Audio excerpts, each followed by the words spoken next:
In 1954, a teacher in Ohio kept a wooden paddle hanging on the wall behind her desk, and no parent ever complained.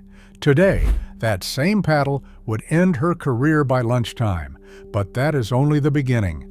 Number 8 on this list had children crawling under their desks, while a cartoon turtle promised it might save their lives. And number 1 was so ordinary that most Americans never questioned it, until 9 judges finally did. These were not rare events. They happened every single morning in classrooms from Maine to California, and the students living through them believed it was simply school. Before we count down, hit that subscribe button because a few of these will have you calling your grandparents to ask if they are true. Let us begin our countdown of 30 things 1950s teachers did every day that would shock students now. Number 30, the morning milk and cod liver oil ritual. Before the first lesson began, a wooden crate of small glass bottles arrived at the classroom door. The teacher lined the children up and handed each one a half pint of whole milk, part of a federal program meant to fatten up a generation still shadowed by wartime shortage. In many schools, a spoonful of cod liver oil followed, poured from a communal bottle into the same spoon that had just touched the child ahead of you. The taste was oily and faintly fishy, and children learned to swallow fast. Nobody asked about germs. Nobody offered an alternative. The teacher watched to be sure every last drop went down. Number 29, dip pens and the inkwell in every desk. Long before ballpoints were trusted in a classroom, each wooden desk had a small round hole in the top corner, and inside it sat a ceramic well of blue-black ink. Children wrote with a wooden holder and a steel nib, dipping every few words, blotting each line, and praying the pen did not spit. Ink stained fingers, cuffs, and the occasional braid dangling in front of a mischievous boy. The teacher refilled the wells from a heavy bottle and inspected hands for cleanliness. A blot on your page could mean starting the whole exercise again. Ballpoint pens existed, but many teachers banned them outright, convinced they would ruin a child's handwriting forever. The dip pen was discipline you could hold. Number 28, clapping the erasers until the air turned white. At the end of the day, the teacher chose 2 students, usually as a reward, to take the felt chalkboard erasers outside and beat them together against the brick wall. Clouds of chalk dust bloomed into the air with every clap, coating hands, sleeves, and lungs. Inside, the same dust settled on every surface, drifting in the light from the tall windows. Teachers breathed it for 30 years and thought nothing of it. The chosen children considered it an honor, a few minutes of freedom in the schoolyard while classmates stacked chairs. Today, a maintenance crew in masks would handle that dust. Back then, it was a job you begged for, and the white handprints on your shirt were a badge. Number 27, penmanship drills using the Palmer method.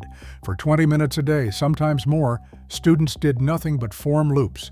The Palmer method demanded that handwriting come from the whole arm, not the fingers, and teachers drilled it like a military exercise. Rows of connected ovals, endless push and pull strokes, all in perfect rhythm to the teacher's counting. Left elbows anchored, back straight, feet flat. A child with sloppy penmanship was not simply a poor writer. In the eyes of a 1950s teacher, messy handwriting signaled a messy character. Report cards graded penmanship as its own subject. The exercise was tedious, the standard exacting, and the belief behind it absolute. Neat handwriting was not a skill. It was proof that you had been raised right.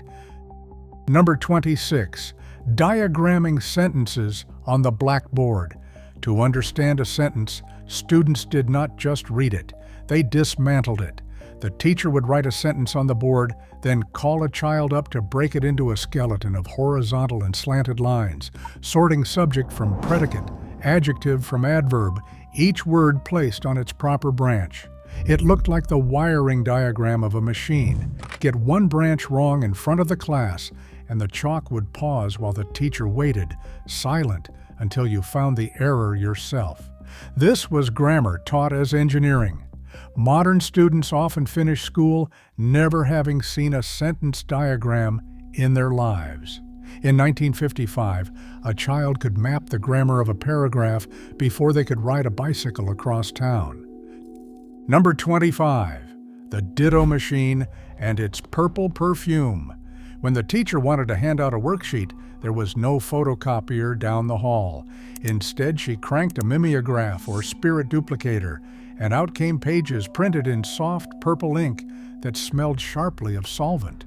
She would pass the still damp sheets down each row, and here's the part that would alarm any parent today.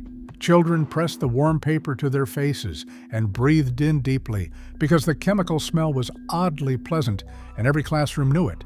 Teachers not only allowed this, they laughed about it. The solvent was methanol-based and mildly toxic, but nobody in 1956 had reason to worry.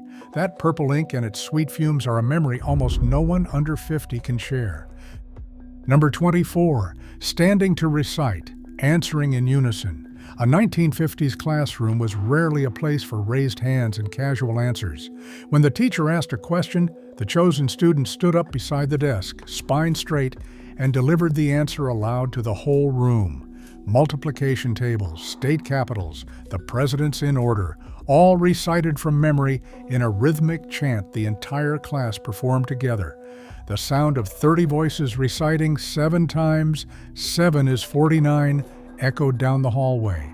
There was no calculator, no lookup, no second guess. You either knew it cold or you sat down in shame. Memory was the whole point, drilled until the facts lived in the body. Modern students who reach for a phone to find any answer would find that silence before an unknown question unbearable. Number 23. Film strips and the little electronic beep. On a special afternoon, the teacher pulled the blinds and threaded a film strip into a projector. A single still image glowed on the pull-down screen, narrated by a scratchy record, or the teacher's own voice. When it was time for the next picture, a soft beep sounded, and a chosen student turned the knob to advance 1 frame. That beep was the height of classroom technology. A whole lesson on ancient Egypt might take 40 frames in 30 minutes, and children found it mesmerizing simply because it was nearly moving. To a student raised on streaming video, sitting still for a beeping slideshow would feel less like a treat and more like a punishment. Number 22. The slide rule in mathematics done by hand. There was no calculator in a 1950s classroom, and none was coming for years. Older students learned to multiply, divide, and find roots using a slide rule, a ruler with a sliding center strip covered in logarithmic markings. The teacher demonstrated on a giant wooden model hung above the blackboard, and children practiced sliding the scales to line up numbers with astonishing precision. Everyone else did arithmetic in their heads or in long columns of pencil. Fractions, long division, and percentages were performed by hand until they were second nature. A child who reached for a machine would have been considered lazy if such a machine had even existed. The mental math skills those classrooms produced would humble most adults with a smartphone today. Number 21. Show and tell and the nap mat on the floor. For the youngest children, the school day held rituals that vanished long ago. Each morning, a child stood before the class, clutching a treasured object, a seashell, a father's war medal, a new puppy in a shoebox, and spoke while the room listened. In the afternoon, out came the rolled canvas mats, laid directly on the hard classroom floor, where 5- and 6-year-olds were expected to lie in silence for a scheduled nap. The teacher walked the rows, dimming the lights, quieting whispers. No soft cushions, no white noise, just a wooden floor and the command to rest. It was the belief that even sleep could be taught and timed. Number 20. The spelling bee as classroom blood sport. Friday afternoons often meant the whole class stood in a line along the wall for the weekly spelling bee. The teacher called out a word, and one by one children spelled aloud. Miss a letter and you sat down, eliminated in front of everyone, while the survivors advanced. There was no gentle language of participation, no soft landing for the child who froze on the word rhythm or necessary. The last student standing won the week, and the loser's stumble was witnessed by all. Parents heard about it at dinner. Teachers kept score in a book. For some children, it built confidence, and for others, it was a weekly rehearsal of public failure. Either way, nobody thought to shield a child from losing. Number 19. Home economics for girls, shop for boys. No exceptions. When the schedule split the class by subject, it also split it by sex, and no one questioned the logic.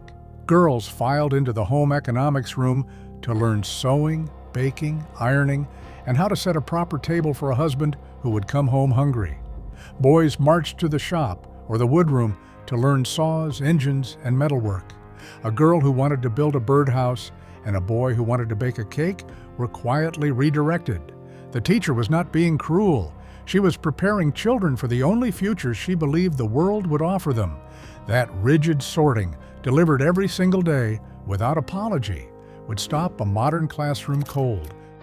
Number 18. Weighing and measuring students in front of the class. Health inspections were a routine part of the school year, and privacy was not part of the plan. The teacher or visiting nurse set up a scale and a height chart at the front of the room, and one by one, children stepped up while their weight and height were called out and recorded in a ledger. Every classmate heard the number. A heavier child, a smaller child, all of it announced aloud in a room full of peers. There was no thought given to how it might feel. The measurements were practical data, tracked to compare against government growth charts. The idea that a child's weight might be a private matter or a source of pain simply had not arrived yet. Number 17. Dress codes enforced down to the hemline. What a child wore to school was not a personal choice. It was a rule, monitored daily. Girls wore dresses or skirts, full stop, and in most districts, trousers were forbidden even in the coldest months, leaving children to walk to school with bare legs in the snow. Hemlines were checked, sometimes measured. Boys wore collared shirts, and untucked shirt tails earned a sharp correction. Hair length, fingernails, and the shine of one's shoes all fell under the teacher's authority. A girl sent home to change because her outfit broke the code lost a day of learning without a second thought. The classroom was a place of appearance as much as instruction, and the teacher was its enforcer. Number 16. Total control of every movement, hall pass in hand. A student in a 1950s classroom did not simply get up and walk somewhere. Every trip to the water fountain, the restroom, or the office required raising your hand, asking permission, and carrying a wooden or laminated hall pass as proof you were allowed to exist in the corridor. Hall monitors, often other students, patrolled to catch anyone moving without authorization. You stood when an adult entered the room. You did not speak unless called upon.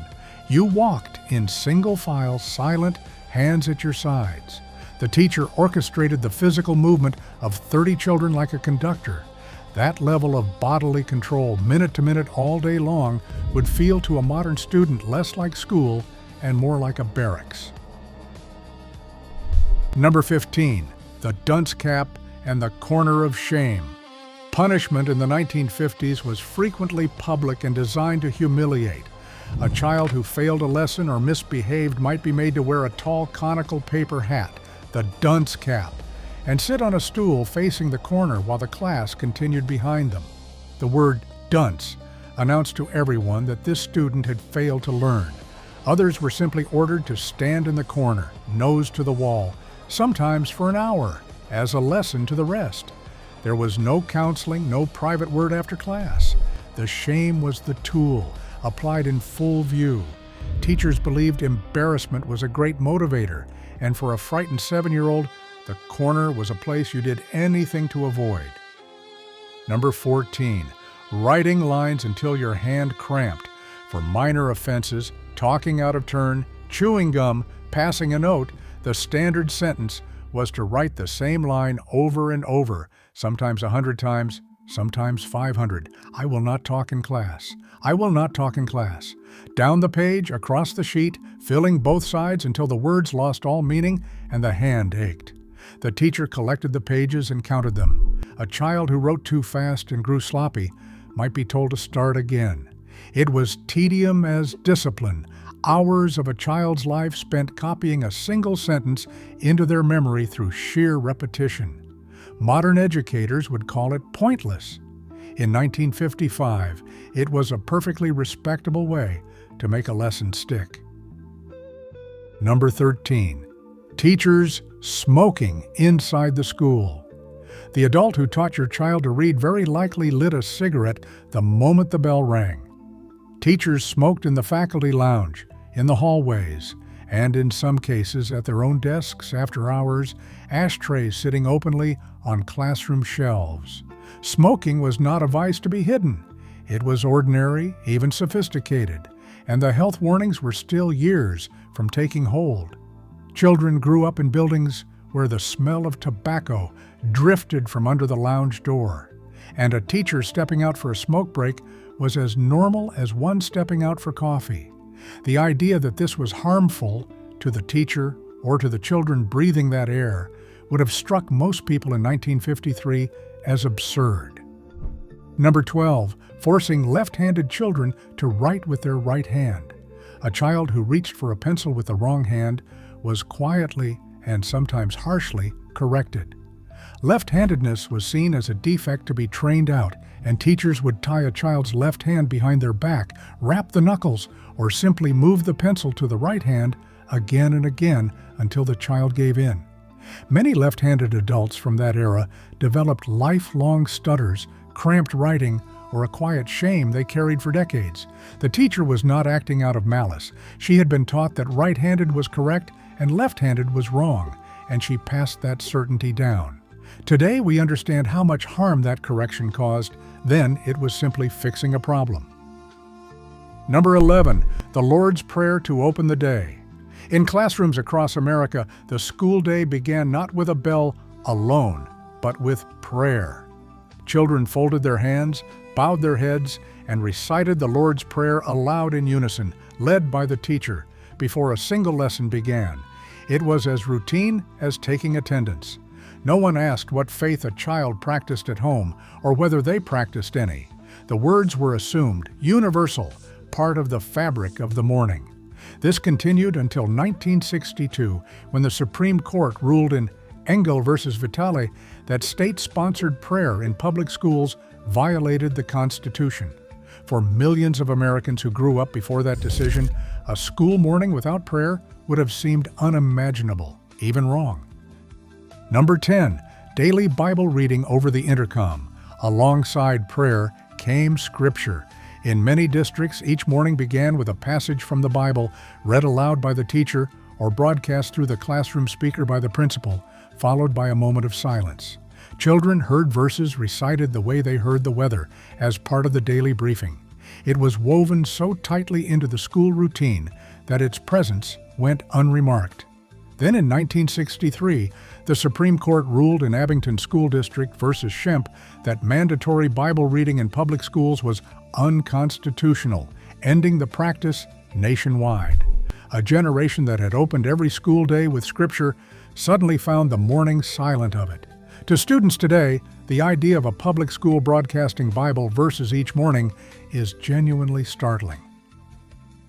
Number 9, the Pledge of Allegiance and the arrival of 2 new words. Every morning, children rose, faced the flag, placed a hand over the heart, and recited the Pledge of Allegiance in one voice. That much has survived.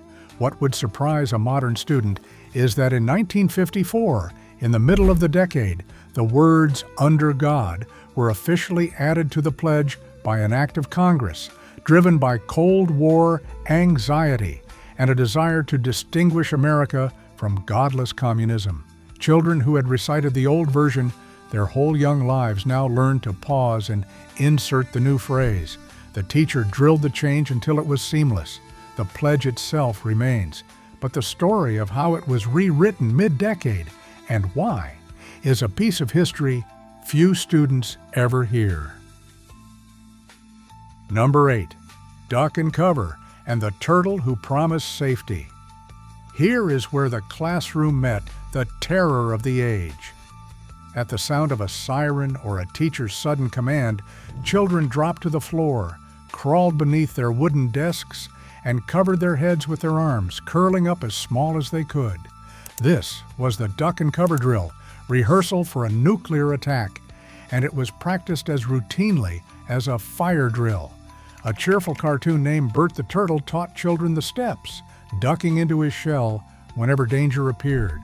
The awful truth, which the teachers surely suspected, was that a wooden desk offered no protection whatsoever from an atomic bomb. Yet every child learned the drill, curling beneath their desks while the teacher counted, believing it might one day save their life. Number 7. The fallout shelter marked in the basement. The Cold War lived inside the school building itself.